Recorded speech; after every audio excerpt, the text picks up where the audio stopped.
حج اور قربانی، یہ تو ذوالحجہ میں کلائمیکس ہے عبادت کا، لیکن یہ ذوالحجہ کا پہلا پورا عشرہ 10 تاریخ تک، اور اس کے بعد بھی 3 دن اور ایام تشریق 11، 12 اور 13، یہ سارے کے سارے دن اللہ کے حضور بڑی فضیلت والے دن ہیں۔ چنانچہ صحیح بخاری میں حدیث ہے کہ آپ صلی اللہ علیہ وسلم نے فرمایا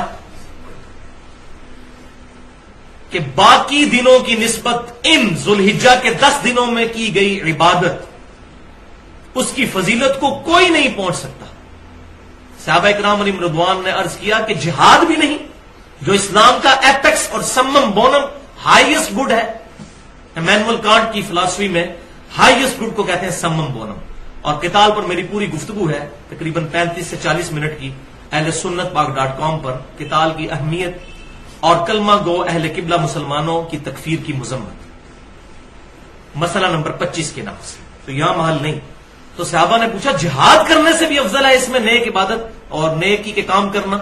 تو آپ صلی اللہ علیہ وسلم نے فرمایا کہ ہاں جہاد سے بھی افضل ہے، مگر یہ کہ کوئی شخص مال اور اپنی جان لے کر اللہ کی راہ میں نکلے اور نہ مال واپس آئے نہ اس کی جان واپس آئے، یعنی وہ شہید کر دیا جائے، تو ایسا شخص ان 10 دنوں میں عبادت کرنے والے سے آگے نکل سکتا ہے، ورنہ خالی جہاد میں شریک ہونے والا بھی اس سے عبادت میں آگے نہیں نکل سکتا۔ الحمدللہ یہ حدیث انٹرنیشنل نمبرنگ کے مطابق صحیح بخاری میں 969 نمبر ہے، اور اس پر امام بخاری رحمۃ اللہ علیہ نے باب باندھا ہے جس میں تعلیقاً کچھ روایتیں لے کر آئے ہیں، اور ان کی سند بھی مصنف ابن ابی شیبہ میں اور باقی کتابوں میں صحیح موجود ہے کہ ابن عمر رضی اللہ تعالیٰ عنہما اور سیدنا ابو ہریرہ رضی اللہ تعالیٰ عنہ ذوالحجہ کے ان 10 دنوں میں بازار کے اندر بھی تکبیرات پڑھا کرتے تھے، اللہ اکبر اللہ اکبر، لا الہ الا اللہ واللہ اکبر، اللہ اکبر وللہ الحمد۔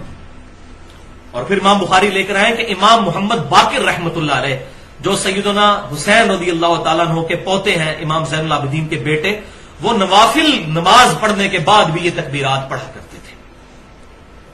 فرض کے بعد تو پڑھنی ہوتی ہیں یام تشریق میں، وہ آگے آ بھی رہی ہے۔ تو یہ تکبیرات جو ہیں اللہ اکبر اللہ اکبر، لا الہ الا اللہ واللہ اکبر، اللہ اکبر وللہ الحمد، ان تکبیرات پر اہل سنت اور اہل تشیع کا اجماع ہے کہ یہی تکبیرات ہیں۔ اور یہ جو ایام تشریق ہیں 10، 11، 12 اور 13، 4 دن، ان کا اشارتاً قرآن پاک میں بھی سورۃ البقرہ کی آیت نمبر 203 میں ذکر ہے، وَاذْكُرُوا اللَّهَ فِي أَيَّامٍ مَّعْدُودَاتٍ، اور اللہ تعالیٰ کی یاد رکھو ان مخصوص دنوں میں۔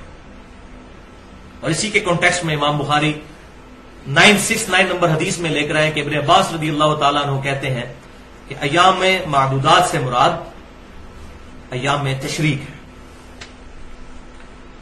اور مصنف ابن ابی شیبہ میں ہے کہ سیدنا علی رضی اللہ تعالیٰ عنہ 9 ذی الحجہ کی صبح سے لے کر 13 ذی الحجہ کی مغرب سے پہلے تک یہ تکبیرات پڑھا کرتے تھے، جو الحمدللہ اہل سنت اور اہل تشیع کے ہاں یہ اجماعی مسئلہ ہے کہ حج والے دن یعنی 9 ذی الحجہ، اب حج سعودی عرب میں جب ہوتا ہے ہماری یہاں پر 8 ہوتی ہے، ہم اپنے اعتبار سے ہی بات کریں گے، شب قدر بھی یہاں کی ہوگی، 9 ذی الحجہ بھی یہاں کی، تو 9 ذی الحجہ سے لے کر 13 کی شام تک الحمدللہ اہل سنت کہلوانے والے تینوں گروہ، بریلوی، دیوبندی، اہل حدیث اور اہل تشیع بھی یہ تکبیرات فرض نمازوں کے بعد پڑھتے ہیں، ایک دفعہ کم از کم بلند آواز سے، اللہ اکبر اللہ اکبر، لا الہ الا اللہ واللہ اکبر، اللہ اکبر وللہ الحمد۔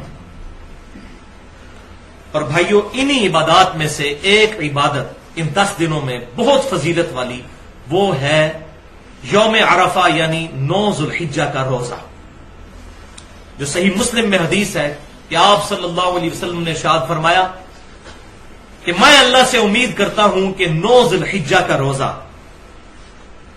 2 سالوں کے گناہوں کا کفارہ بن جائے گا، 1 سال گزرا ہوا اور 1 سال آئندہ، الحمدللہ 2 سالوں کے گناہ کا کفارہ 9 ذی الحجہ کا روزہ بن جائے گا۔ لیکن یہ گناہ ہوں گے صغیرہ، کبیرہ گناہ صرف توبہ سے ہی معاف ہوتے ہیں، اور اس پہ میں نے ٹیکنیکل گفتگو کی ہے اہل سنت پاک.com پر، تقریباً 50 منٹ کی گفتگو ہے، مسئلہ نمبر 18 کے نام سے گناہ کبیرہ اور توبہ کا بیان، جس میں نے دلائل دی ہیں صحیح بخاری اور صحیح مسلم سے کہ جب کبھی بھی گناہ معاف ہونے کی بات ہوتی ہے اس سے مراد چھوٹے گناہ ہے، کبیرہ گناہ صرف توبہ سے معاف ہوتے ہیں۔ تو یوم عرفہ کا روزہ صرف غیر حاجیوں کے لیے ہے، کیونکہ صحیح بخاری اور مسلم کی متفق علیہ حدیث ہے کہ آپ صلی اللہ علیہ وسلم نے یوم عرفہ کا روزہ خود نہیں رکھا تھا، کیونکہ آپ حج کی حالت میں تھے. صحابہ نے آپ صلی اللہ علیہ وسلم کو مشروب پیش کیا تو آپ نے اعلانیہ طور پر پیا، تو صحابہ کو یہ بات پتہ چل گئی کہ آپ صلی اللہ علیہ وسلم کا خود روزہ نہیں ہے. تو غیر حاجی اپنے علاقے کے مطابق 9 ذی الحجہ کو چاند دیکھنے کے اعتبار سے روزہ رکھ لیں گے. اب اس میں تھوڑی سی کنفیوژن پائی جاتی ہے، میں چاہتا ہوں کہ یہ بھی ایک جو آج کل پخ چھوڑی ہوئی ہے جدید محققین نے، اس کا بھی رد کر دوں کہ بعض لوگوں نے یہ بات مشہور کر دی ہے کہ ہم سعودی عرب کا جو 9 ذی الحجہ ہے یوم عرفہ اس کے مطابق یہاں روزہ رکھیں گے. تو میں یہ سمجھتا ہوں کہ یہ تعلیم کی کمی ہے. اس کی وجہ یہ ہے کہ آج سے 30-40 سال پہلے تک ہمارے فرشتوں کو بھی یہ بات نہیں پتا تھی کہ سعودی عرب میں کس دن عید ہونی ہے، کیونکہ کمیونیکیشن ہی کوئی نہیں تھی. تو 1400 سال سے مسلمان اس وسیلے سے محروم ہے کہ وہ 9 ذی الحجہ کا روزہ ہی نہیں رکھ سکتے، ان کو پتہ ہی نہیں چلے گا. اب موبائل آیا نا سامنے، تو 1400 سال سے مسلمان اس وسیلے سے محروم ہے. یہ پہلا جواب.